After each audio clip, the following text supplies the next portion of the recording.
بسم الله الرحمن الرحيم يا أيها الذين آمنوا استعينوا بالصبر والصلاة إن الله مع الصابرين۔ اللہ تبارک و تعالیٰ نے سورہ بقرہ کی اس آیت کریمہ میں ارشاد فرمایا، اے ایمان والو، جب تمہیں کوئی پریشانی گھیر لے، جب تم کسی مصیبت میں مبتلا ہو جاؤ تو صبر اور نماز کے ذریعے سے اللہ کی مدد کا سوال کرو۔ صبر اور نماز کے ذریعے سے اللہ سے مدد طلب کرو۔ ان اللہ مع الصابرین، بے شک اللہ تبارک و تعالیٰ صبر کرنے والوں کے ساتھ ہے۔ ایک آدمی اگر کسی ظلم کو سن کر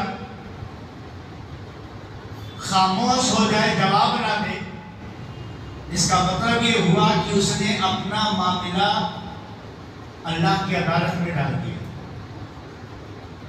مثال کے طور پر کوئی کسی کو گالی دیا اور سامنے والے نے پلٹ کر گالی کا جواب گالی سے نہیں دیا، خاموش رہ کر صبر کر لیا اور یہ سوچ کر کے کہ اللہ دیکھ رہا، تو گویا کہ اس نے اپنا معاملہ اللہ کی عدالت میں ڈال دیا ہے۔ اللہ فیصلہ کرے گا، اس کا جواب اللہ تعالیٰ دے گا، وقت پر دے گا، کس شکل میں دے گا اللہ بہتر جانتا ہے۔ لہٰذا جب کوئی مصیبت آئے، کوئی پریشانی آئے، کسی کی طرف سے ظلم ہو، کوئی معاملہ ہو، تو اس پر صبر کر لینا چاہیے۔ جب آدمی صبر کر لیتا ہے تو اللہ کی مدد اس کے ساتھ شامل حال ہو جاتی ہے۔ اور نماز کے ذریعے سے مدد طلب کرو۔ اللہ کے نبی صلی اللہ علیہ وسلم کا کوئی بھی معمولی سا معمولی کام ہوتا، آپ 2 رکعت نماز پڑھ کر اللہ سے سوال کرتے کہ اللہ تعالیٰ میری یہ ضرورت ہے تو پوری فرما دے۔ اللہ ہی ایک ایسی ذات ہے کہ جس سے نہ مانگا جائے تو اللہ ناراض ہوتا ہے۔ اللہ کے علاوہ دنیا میں جتنے لوگ ہیں سب سے اگر مانگا جائے تو وہ ناراض ہوتے ہیں۔ اللہ تبارک و تعالیٰ کہتا ہے مجھ سے مانگو، مجھ سے سوال کرو، مجھ سے مدد طلب کرو، مجھ سے چاہو، اپنی ضرورتیں مانگو۔ اللہ تبارک و تعالیٰ انسان کی ضرورتیں پورا کرنے کے لیے ہے، اور اللہ تعالیٰ پاورفل ہے۔ جو چیز ہم مانگ سکتے ہیں وہ سب کچھ اللہ تعالیٰ کے پاس ہے۔ لہٰذا اگر کسی انسان سے کوئی چیز مانگی جائے تو کبھی کبھار ایسا ہوتا ہے کہ وہ انسان اس چیز کا مالک ہی نہیں ہے، تو اسے وہ دے نہیں سکتا، اس کے پاس وہ چیز ہے نہیں تو بھی وہ دے نہیں سکتا، وہ چیز اس کے پاس ضرورت بھر کی ہے تو بھی نہیں دے سکتا۔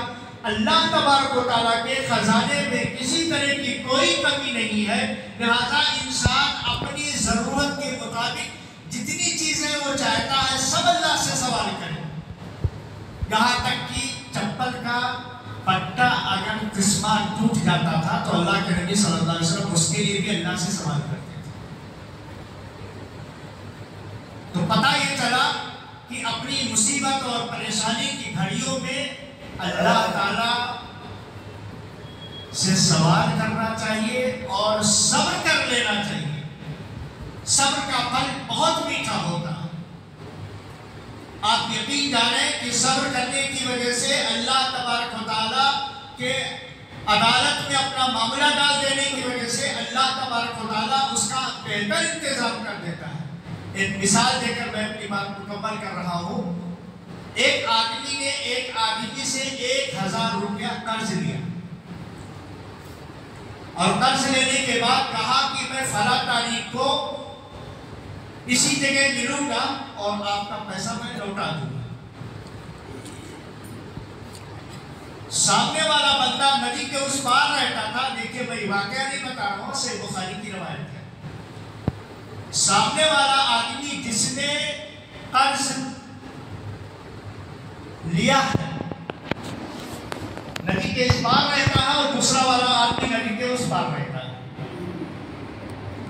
اب بندہ وقت پر قرض دینے کے لیے آیا اور آنے کے بعد یہ سوچا کہ ندی کے اس پار میں جاؤں تو کوئی کشتی نہیں، کوئی سواری نہیں، کوئی سادھن نہیں، بہت پریشان۔ اس نے کیا کیا، ایک لکڑی لیا اور لکڑی کے اندر سوراخ کر کے پیسے کو اس لکڑی کے اندر رکھا، اور رکھنے کے بعد کہا اللہ تعالیٰ میں نے تجھ کو گواہ بنا کر کے اس سے قرض لیا تھا، اور اس نے کہا تھا کہ قرض دے تو رہا ہوں میں لیکن کوئی گواہ نہیں ہے۔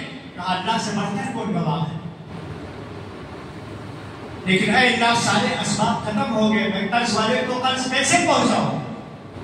میں ندی کے اس پار نہیں جا سکتا، میں تیرنا نہیں جانتا، میں کوئی سواری اور کشتی نہیں ہے، میں کیسے پہنچاؤں؟